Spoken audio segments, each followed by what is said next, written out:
जानकीपुर नामक गांव में भोलू नाम का एक पराठा बेचने वाला रहता था।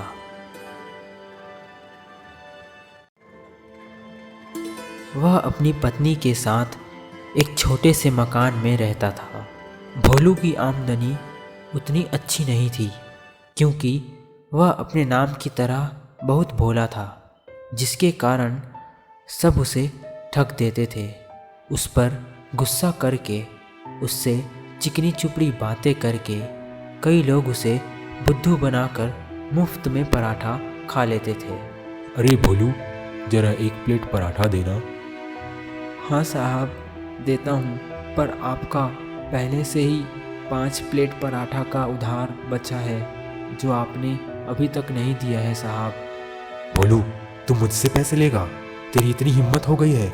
रुक जा, मुखिया से कहकर तेरी ये दुकान ही बंद करवा देता हूँ। हाँ। नहीं नहीं साहब, ऐसा मत कीजिएगा। मैं माफ़ी मांगता हूँ आपसे। आप जितने चाहे उतने पराठे खा लीजिए। भोलू उस ग्राहक को पराठे दे देता है और चुपचाप दुखी होकर खड़ा रहता है। कुछ देर बाद उसकी दुकान पर गांव का एक ठग आदमी आता है और भोलू से झूठ बोलकर पराठे ले लेता है। अरे भाई भोलू, क्या तुम मुझे 4 प्लेट पराठे पैक करके दे दोगे? मेरी पत्नी बीमार है और घर में बच्चे भूखे हैं। पर भाई पैसे। भोलू, पैसे की चिंता मत करो तुम। जैसे ही मेरी पत्नी ठीक हो जाती है, मैं काम पर जाना शुरू कर दूंगा और तुम्हारे पैसे भी दे दूंगा। ठीक है भाई, ले जाओ। भोलू उसे भी बिना पैसों के पराठे दे देता है।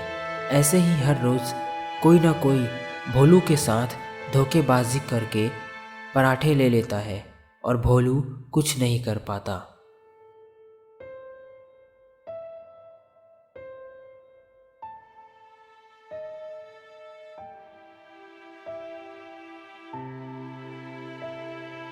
भोलू की पत्नी उससे पूछती है, आज कुछ कमाई हुई? नहीं भाग्यवान, पहले तो वो मुखिया का आदमी आकर मुफ्त में पराठे खा गया और फिर वो ठगू राम झूठ बोलकर पराठे ले गया। क्या क्या कहा तुमने? सब कुछ जानते हुए भी तुम उन्हें ऐसे ही पराठे खिला देते हो? हाय रे मेरी फूटी किस्मत, किससे शादी करा दी माँ बाबूजी ने मेरी।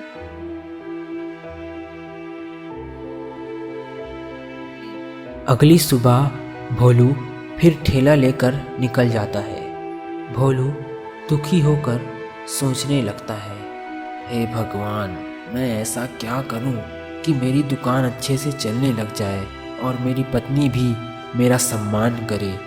भोलू ऐसा सोच रहा था, तभी वहाँ एक बूढ़ा आदमी आता है। बेटा, कुछ खाने के लिए दे दो, मैं बहुत भूखा हूँ। भोलू उसकी हालत देखकर उसे कुछ पराठे दे देता है। फिर वह बूढ़ा आदमी वहाँ से चला जाता है। कुछ समय ऐसे ही बीत जाता है। शाम होने को आई थी, इसलिए भोलू घर की ओर निकल जाता है। भोलू बहुत परेशान होता है, इसलिए वह घर ना जाकर जंगल के रास्ते पर चला जाता है और वहीं एक पेड़ के नीचे बैठ जाता है और रोने लगता है। अब मैं क्या करूं? कैसे मैं अपना कार्य करूं जिससे मेरे घर का गुजारा ठीक से हो सके? ऐसे बैठे बैठे वह वहीं सो जाता है। सोते ही वह एक सपना देखने लगता है। सपने में उसने देखा कि उसके ठेले पर ग्राहकों की भीड़ लगी हुई है और वह बहुत खुश है और सबको पराठे खिलाकर पैसे भी ले रहा है।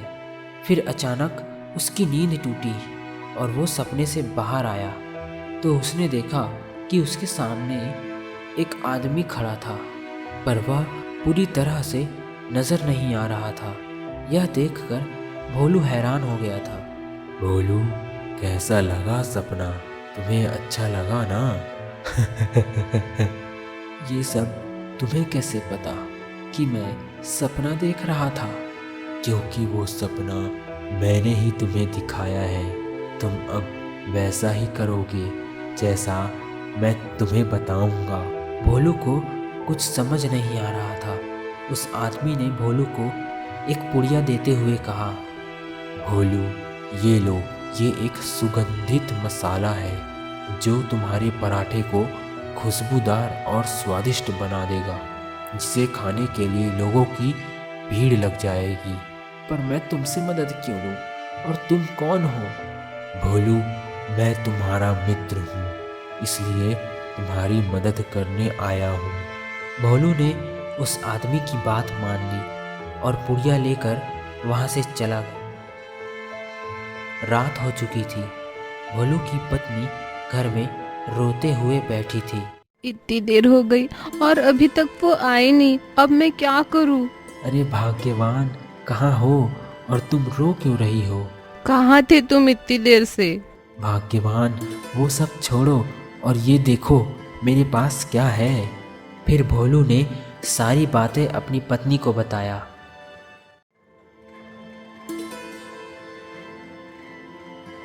और अगले दिन से भोलू ने उस मसाले का इस्तेमाल करके पराठे बनाए, जिसमें से अच्छी और स्वादिष्ट खुशबू आने लगी।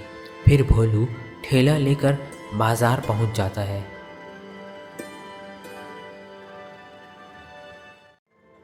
और थोड़ी ही देर में उसके ठेले पर भीड़ लगने लगती है। अरे वाह भाई, क्या खुशबू आ रही है, लाओ जल्दी से 4 प्लेट पराठे पैक कर दो। फिर भोलू उस ग्राहक को पराठे देता है और पैसे ले लेता है। ऐसे ही कुछ लोग पराठे पैक करवाकर ले जाते हैं और कुछ ग्राहक वही पराठे खाने लगते हैं। और इस तरह से भोलू का धंधा चलने लगता है और घर में उसकी पत्नी भी उसका सम्मान करने लगती है। भाग्यवान, मेरे उस दोस्त की मदद से आज हमारी दुकान चलने लगी है, हमें उसका धन्यवाद करना चाहिए।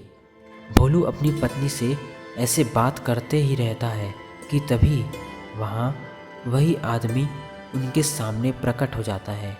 भोलू मेरे मित्र, तुम कुछ कहना चाहते हो? भोलू और उसकी पत्नी हैरान हो जाते हैं कि वह अचानक उनके सामने कैसे आ गया।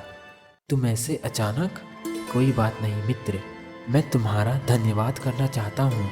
तुम्हारी मदद से ही हमारा काम अच्छे से चल रहा है। तुम्हारा बहुत बहुत धन्यवाद। कोई बात नहीं मित्र, तुम्हारा वो पुड़िया कभी खत्म नहीं होगा, सदा खुश रहो। फिर वह आदमी वहाँ से गायब हो जाता है और भोलू अपनी पत्नी के साथ खुशी खुशी रहने लगता है।